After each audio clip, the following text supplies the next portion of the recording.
Mr. President, while the World Economic Forum convenes another big event happening in the other parts of the world, the inauguration of the U.S. President Donald Trump, what do you think this also as a topic A for the World Economic Forum? As the President and CEO, what is your take? So it is clear that a lot of people in Davos also follow very carefully what is happening in the U.S. And we see that the sessions we have on the future of North America and the U.S. and sessions deciphering the Trump presidency is already totally oversubscribed. If there are questions coming from you, what would you ask? So I would ask him what is the steps he's going to take the next 100 days. How is he going to deal with the Middle East? Also the relationship between the G2, being China and the US, is of course of great interest. We took also note that there was a phone call between President-elect Trump and President Xi Jinping of China on Saturday. I think that was a good start. I think it was important that the two leaders already started a dialogue on peace and development, or peace and stability, as Mr. Trump put it. And I also have seen that, according to the American media, that Trump has said that he wants to visit China. So maybe there will be more dialogue than competition, who knows? Having said that, though, we understand there's a lot of concerns about protectionism and also trade tariffs, as well as competition for technological supremacy and what it means for the rest of the world. Now, as President and CEO, once again, the World Economic Forum, you call for improve the state of the world with collaboration all over the world. Now, how do you see these trends, and what do you think the new administration in the U.S. can do in order to support the cause that you believe in? I think we have to be realpolitical in the sense that in the world order that we had post the Cold War for the last almost more than 30 years, it was more of a win-win thinking. What is good for you is good for us. We are now moving into a new world order that is more multipolar, but also is more about each country's self-interest. Is it still in transition, or is it already set in your view? It's not set. I think we're between orders. We had one order. We don't exactly know what the new world order will be, but it will be more multipolar, but it's still bipolar, unipolar in some areas. You know, China and the US is still almost 50% of the global economy together. The US probably has more than 45% of the overall military power and capacity in the world. But we're moving more into a multipolar world because there's a lot of emerging economies. You have the global south too. But we will also need in that new world order to collaborate because there are areas of so much common interest. Look at future pandemics. We know that don't stop at border crossings. We also know that, for example, climate change. Look at the wildfires now being in Los Angeles. We will see more of that kind of weather events and also things caused, droughts and wildfires caused by climate change in the future. And here we need to collaborate. In the rhetorics, collaboration are not necessarily the key words. How would you be able to provide these keywords onto the notebook of the politicians, especially those politicians who are coming into power since last year? As you know, almost half the world's population are going through elections in their own countries. Competition versus collaboration. There are areas where countries will compete fiercely. I think on the new technologies, you will see strong competition between China and the US as the two leading powers on the technology side, on artificial intelligence, on the Internet of Things, also when it comes to digital trade. But even in a situation with strong competition that I think will be there, because both of these countries know that the country on top of the new technologies will probably be the most prosperous country also. Even in such a situation, I think what we saw with the call between President Trump and President Xi Jinping is that they realize both that there are common interests. Look at artificial intelligence. I think that it would be a good idea that the humans are on top of the algorithms, right, and not the algorithms on top of the humans.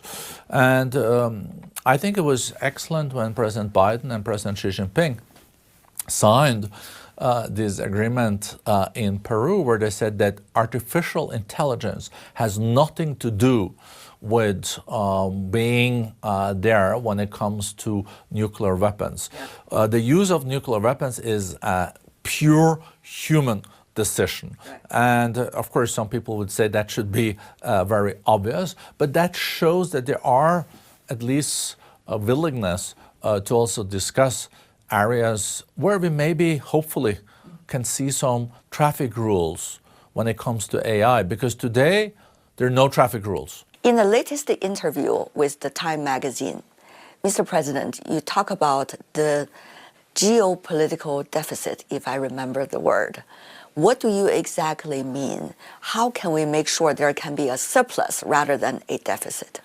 So it's true that the geopolitical backdrop that this Davos is happening against, yeah, is the most complicated one in generations. Mm-hmm. And we are also, in many ways, faced with a geopolitical recession. And this recession should end, and what we have to hope for is that geopolitical competition, the wars and the conflicts don't impact the global economy. So far, the global economy has been quite resilient. We expect more than 3% economic growth overall this year. In emerging economies, we expect maybe 4.5%. That's not great compared to the past. Trend growth the last 20 years have been higher, but it is growth. And what we have to make sure is that we don't see the geopolitics, for example, an escalation between Israel and Iran ending up in a full-fledged war. That would lead also to severe impact on the economic development. And we need growth. We need more jobs. We need more prosperity. And then we also have to continue to trade with each other. That is very important. Talking about the economy, China's economy has been adjusting its structure. Meanwhile, China has been embracing the new quality productive forces, yet it takes time. How do you see the pace of China's economic development? So medium, long term, I'm quite optimistic on China's development and economy. It is true that short term, China also has to adjust, and I think China is doing that. There is a stimulus now from the central government. I think there is a focus also on then increasing the demand among consumers in China, while China is dealing with the debt related to property, also the demography, where you are seeing a sinking workforce for the first time, and then this creates partly like a deflationary pressure. But I think China is now also adjusting to the fact that the global demand for goods and manufacturing is not as strong as the demand for services and also for digital trade. So China is pivoting. And in a situation where you have to go through those structural changes and that pivoting, of course, there are some challenges, but I'm confident that China will get the policies right here. And if you look at the demography, of course, you can also increase the working population by other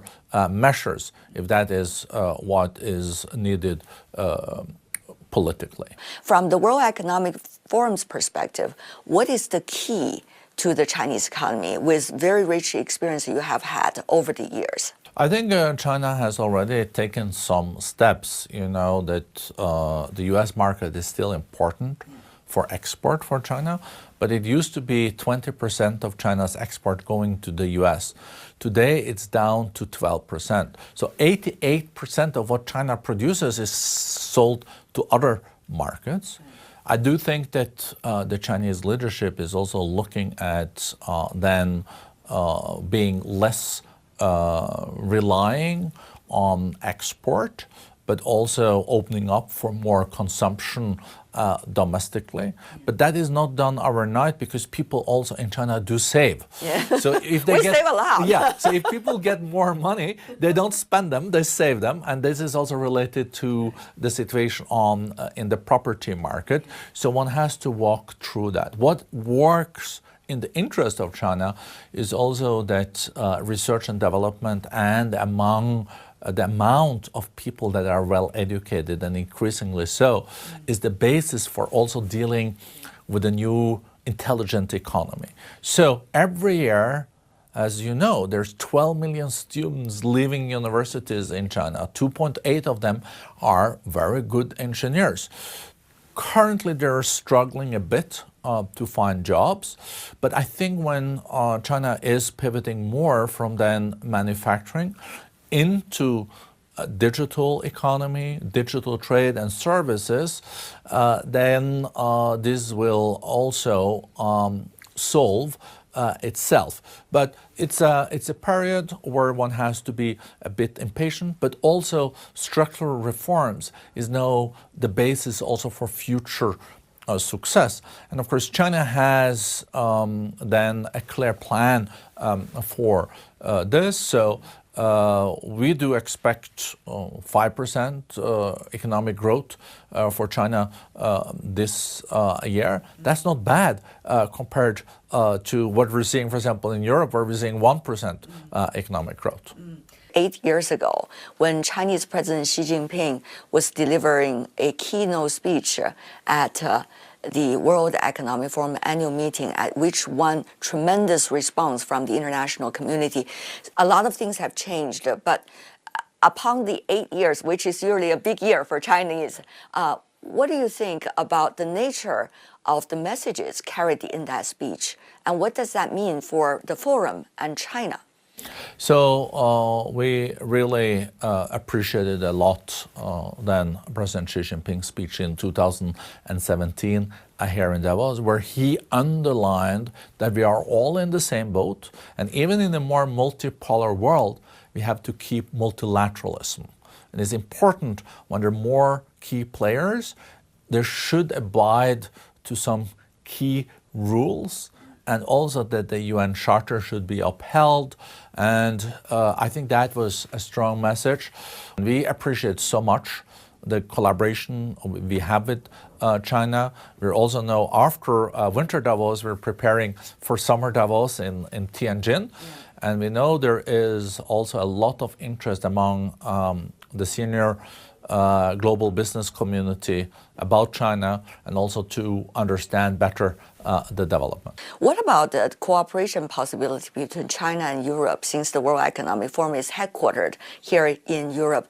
Many ask how much space really is there, potential is there. We see so much rhetoric going on these days, but I'm sure there are a lot of interactions behind the scenes. What is your judgment? Europe also has to look at its own self-interest, as the U.S. does, and also like China does, and look at what President von der Leyen, the steps she took before Christmas. She went to Latin America and signed a trade agreement with Mercosur, and together the EU, that has the largest market in the world, let's not forget that the single market is the largest market in the world, made a deal with key Latin American countries, and together EU and these Latin American countries almost is 30% of the global economy. There's also a discussion between the EU and India to do a mega trade agreement. So I think the EU is looking more at its kind of European strategic interdependence, carving out a role for itself between the G2, China and the U.S. What do you think, Mr. President, after interviewing, talking every year, inviting hundreds of leadership all over the world, the quality of leadership, particularly political leadership these days, sir? I think we still have very strong leaders in many parts of the world, but we will need to also make sure that there are agreements made in the future in the interest of humankind. I hope that we can still continue to trade with each other, that we can continue to invest with each other, and also that we can collaborate on important topics like climate change, trade, investments, AI, even, for example, cybercrime. You know, there are $2 trillion is lost in cybercrime every year. And I think the US and China has common interest in getting rid of that, because that's only then not the countries benefiting from it. These criminals are really making things very hard. So I hope for 2025 to be a year where we hopefully will be surprised, positively surprised by some collaboration. Thank you so much, Mr. President. As you know, this is the time of the Lunar Chinese New Year. We would love to have you maybe to send your greetings to your friends and your colleagues and the Chinese people in China. So I know how much the Lunar New Year, the Spring Festival means to the Chinese people, and I would like to send my warmest wishes here from Davos and the World Economic Forum to the Chinese people. You have to enjoy this joyful period, and I hope for a very prosperous year to come for China.